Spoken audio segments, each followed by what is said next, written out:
¿Cuál es la primera película mexicana de terror que se te viene a la mente? Hasta el viento tiene miedo. Kilómetro 31. Hasta el viento tiene miedo. Kilómetro 31. Es veneno para las hadas. Kilómetro 31. El libro de piedra. Kilómetro 31. Hecho acreedoras a un castigo. Estado de coma. ¿Qué es eso? Nos quitan la herencia. La Llorona, El Charro Negro, La Planchada y un de leyendas mexicanas. Pero ¿por qué siempre se nos viene a la mente Kilómetro 31 cuando pensamos en pelis mexicanas? El cine de terror en México es tan extenso como la época dorada del cine nacional. Sin embargo, no es tan conocido, distinguiéndose con cintas sobre vampiros, leyendas, supersticiones, satanismos y con la característica de estar nutridos por la cultura propia de los pueblos y además por la influencia de cine del país vecino. La historia comienza con La Llorona en 1933, dirigida por el director cubano Ramón Peón y con las actuaciones de Ramón Pereda y Virginia Surí. El tema central de la película es la clásica leyenda mexicana que ha formado parte del folclore nacional durante muchísimos años.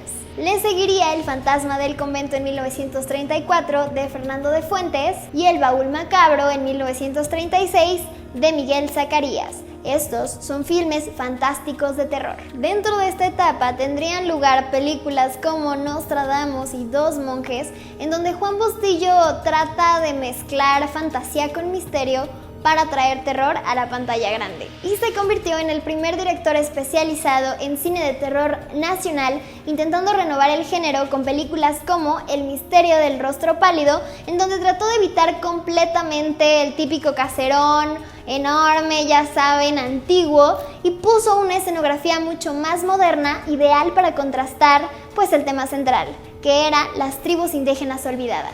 Mientras María Félix, Pedro Infante, Jorge Negrete y Cantinflas dominaban el cine nacional, las películas de terror estaban tomando terreno con nombres importantes como el reconocido director Fernando Méndez, quien estableció un nuevo giro a este género con películas como El ladrón de cadáveres, Misterios de ultratumba y la considerada mejor película de vampiros mexicana, El vampiro. A su vez, películas como Rafael Valedón con El pantano de las ánimas de 1956 y El hombre y el monstruo en 1959, Miguel Moraita con Ella, Lucifer y yo en 1952 y Rogelio González con El esqueleto de la señora Morales en 1959, aportaron al desarrollo de la industria de terror en México. Dentro del género podría estar la película Macario de Roberto Gabaldón, que fue la primera película mexicana nominada al Oscar.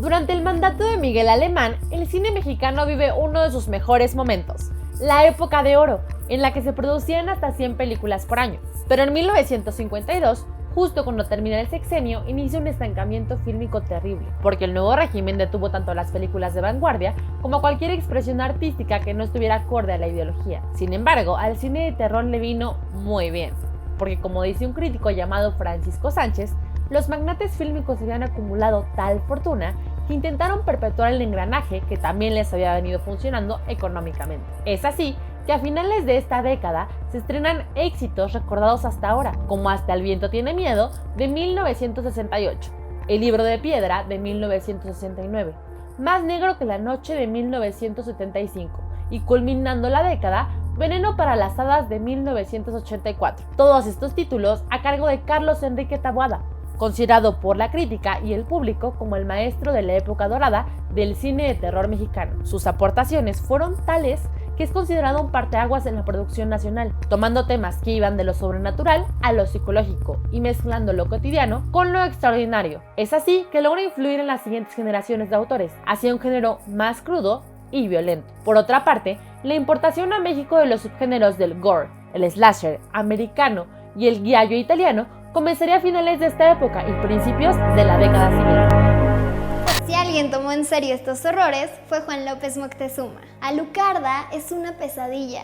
Está llena de surrealismo, tensión sexual, erotismo y todo disfrazado en un cuento de posesión diabólica. Nunca sabremos qué fue más terrorífico, si la obra maestra de López Moctezuma o su trágica existencia. Se dice que terminó en un hospital psiquiátrico y en la miseria como un personaje de su propia invención. En los años 80 se vivió la peor década del cine mexicano en general.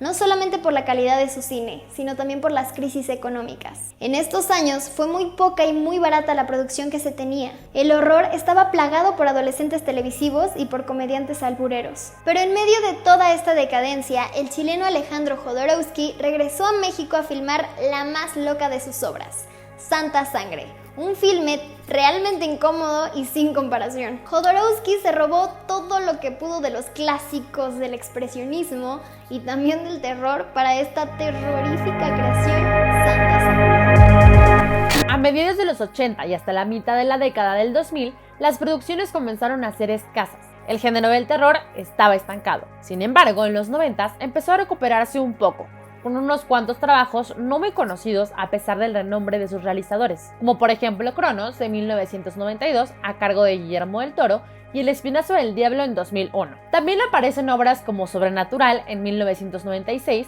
y Angelus en 1998. Ahora bien, en la nueva etapa del cine mexicano, sin duda, el terror dio sus primeros pasos gracias al remake de las antiguas películas basadas en leyendas, como es el caso de La Llorona y la obra de Lorena de Villarreal en 2004, Las Lloronas. También se retomó el tema con las películas de Joe Kell y Kilómetro 31 de Rigoberto Castañeda, ambas del 2007, en donde se modificaron diferentes cuestiones para adaptarlas a la actualidad o cambiar su origen. También existen otras historias que fueron reutilizadas por los nuevos cineastas, como El Libro de Piedra de 2009 de Julio César Estrada y Más Negro que la Noche del 2014 de Henry Bedwell. En cuanto a las producciones originales, cabe destacar Somos lo que hay del 2010 de George Michael Gru, Ahí va el diablo del 2012 de Adrián García Bogliano y Visitantes 2014 de Akan Cohen, donde el cine de género vuelve a experimentar nuevos caminos entre el thriller y el slasher, aún predominantes, y la producción nacional. Y es hasta el largometraje de 8 directores,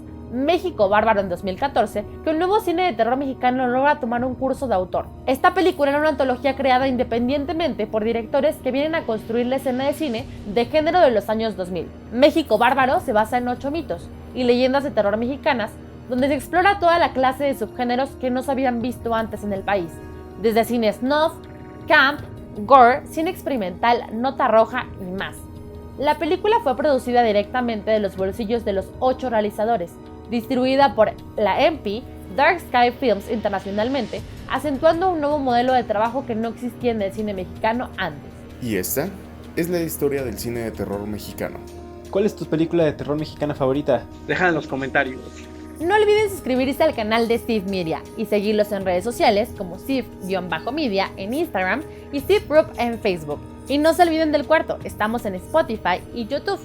El Cuarto Paranormal en Instagram y el Cuarto Oficial en Facebook.